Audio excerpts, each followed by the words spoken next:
Welcome back to the second in our series of videos on hardware. We'll just pick up right where we left off. Here is an image of a check. Now, why a check?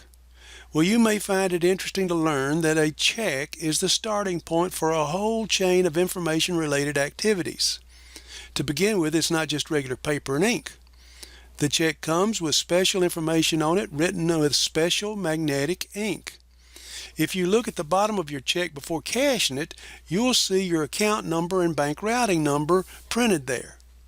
That information is printed with that special magnetic ink using a magnetic ink inscriber, so that once it arrives at a processing point, the activity becomes automated because of an input device called a magnetic ink reader.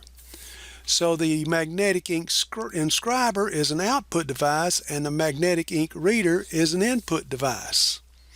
This system saves the bank and ultimately you money. Today, some retail outlets have the ability to process that information automatically so that the check itself is not even needed further.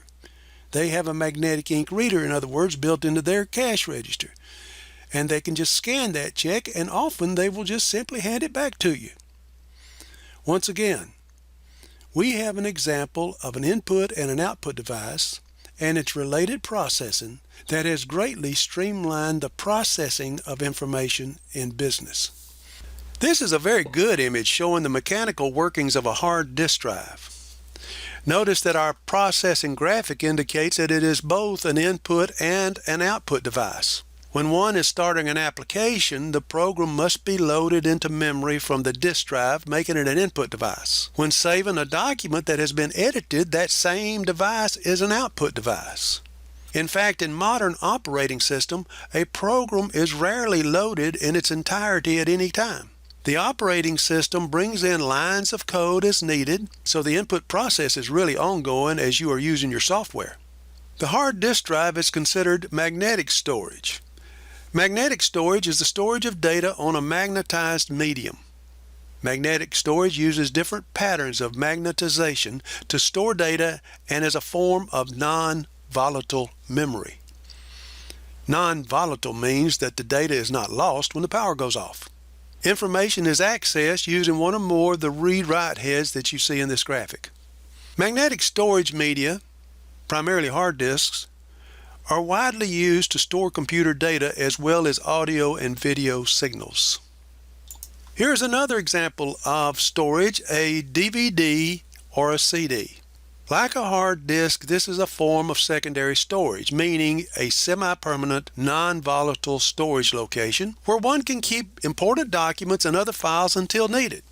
While the hard disk is a magnetic medium, DVDs are a form of optical storage, where data is stored using blemishes on the surface to reflect a laser to sensors in a manner that can be used to identify the zeros and ones of binary code. A USB flash drive, also known by other names, is a data storage device that includes flash memory with an integrated Universal Serial Bus Interface, or USB. Flash memory is an electronic, non-volatile computer storage medium that can be electrically erased and reprogrammed. Flash drives are typically removable and rewritable and physically much smaller than an optical disc. This looks like a smartphone. Did you ever think we'd be discussing a telephone during a lecture on computer hardware? This little device, in fact, is a computer with its own processor and its own memory. It is also a form of input and output device. This one happens to be one of the iPhones from Apple with its own operating system. This is a Samsung that uses one of the Android operating systems from Google. And this one is a BlackBerry with its own proprietary mobile operating system. Modern mobile operating systems combine the features of a personal computer operating system with other features, including a touchscreen, cellular, Bluetooth, Wi-Fi, GPS mobile navigation, camera, video camera, speech recognition, voice recorder, music player, near-field communication, and infrared blaster. My goodness, that mobile operating system seems to have a lot of features. Of course, we all recognize the LCD monitor. LCD stands for liquid crystal display. Notice that the slide indicates that this is an input and an output device, although most of the time we think of a monitor as an output device. And although most monitors we see today are still simply output devices, some are touch sensitive and can be used for input. The view on the monitor that we're seeing in this image is Windows 8 Start Screen. Windows 8 does support a touch-sensitive screen that would make it possible to use a web browser, for example, in the same way that one would use a tablet or a smartphone. This old monitor is called a CRT, or a cathode ray tube. It is the technology that was used for many, many years. The monitor is large, it's heavy and cumbersome, and didn't go away a minute too soon. This is a laser printer. The laser printer is an excellent printer that revolutionized the printing industry, or devastated it, depending on who you ask.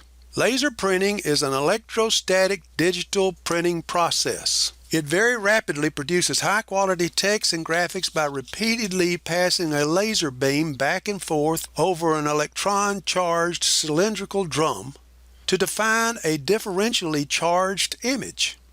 The drum then selectively collects electrically charged powdered ink or toner and transfers the image to the loaded paper, which is then heated in order to permanently fuse the text or imagery. The quality of this product is a professional quality, which is where the suggestion of devastation comes from. This is because the laser printer allowed organizations to create internally documents that previously would have been sent out to a print firm.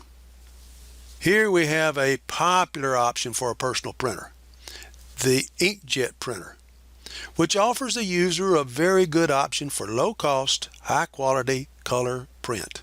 The quality of the output is excellent and is suitable for almost any application by an individual. It really does not work in a high-volume facility like a university computer lab. The cost of the ink cartridges is prohibitive, and that very high volume is just too much for this type of printer. Now, this is my personal favorite for a printer, as long as color is not a requirement. This is the dot matrix printer. The print head of this machine contains a collection of 9 or more pins that fire out as the characters are formed, slamming a ribbon and then the paper. In early versions, one could see the dots that made up each letter. But as these machines evolved and added more and more pins to the print head, the output improved to such a level that the quality would satisfy any user. Another real benefit of this printer is the low cost of the ribbons that it uses. In addition to that, these things are almost indestructible. I used to tell folks that I could throw one of these things out a second-floor window of my computer lab, pick it up off the ground, plug it in, and it would still work.